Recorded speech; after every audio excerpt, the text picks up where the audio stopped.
रुई तालुका हातकणंगले येथे दोन्ही गटामध्ये मारामारी झाली।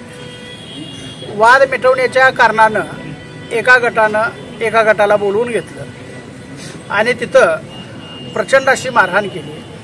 त्या मारहाणीच्या बाबतीत तक्रार देण्यासाठी हातकणंगले पोलीस स्टेशनला मारहाण झालेले युवक गेले असता हातकणंगले पीआय यांनी तक्रार न घेता त्यांच्यावर लाठीचार्ज केला, त्यांना मारहाण केली, पिटाळून लावलं आणि कोणत्याही प्रकारची दखल घेतली नाही।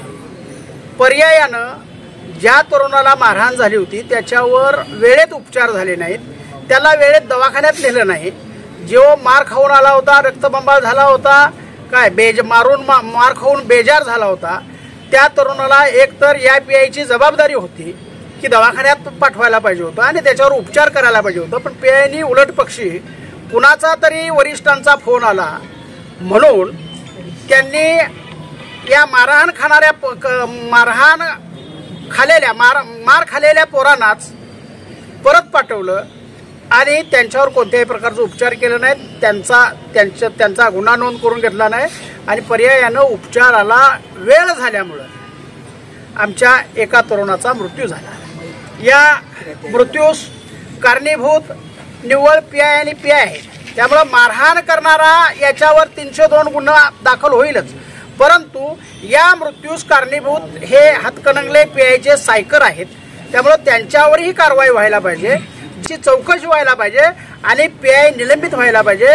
प्रसंगी SIT कडे हा तपास द्यायला पाहिजे। त्याचं कारण असं आहे की हा दोन्ही गटातला जो वाद आहे हा पोलिसांच्या निष्काळजीपणामुळं पोलिसांनी या एका समाजाला एका गटाला कायमपणे प्रोत्साहन दिलेलं आहे। कायमपणे पोलिसांनी या म्हणजे वरिष्ठांचं ऐकून एका गटावर अन्याय केला आणि एका गटाला प्रोत्साहन दिलेलं आहे आणि पीआय निलंबित झाला पाहिजे आणि जे आरोपी असतील त्या आरोपींच्यावर कडक शासन व्हायला पाहिजे। या मागणीसाठी आम्ही सगळे आंबेडकरी चळवळीतले नेते कार्यकर्ते बसलेलो आहोत।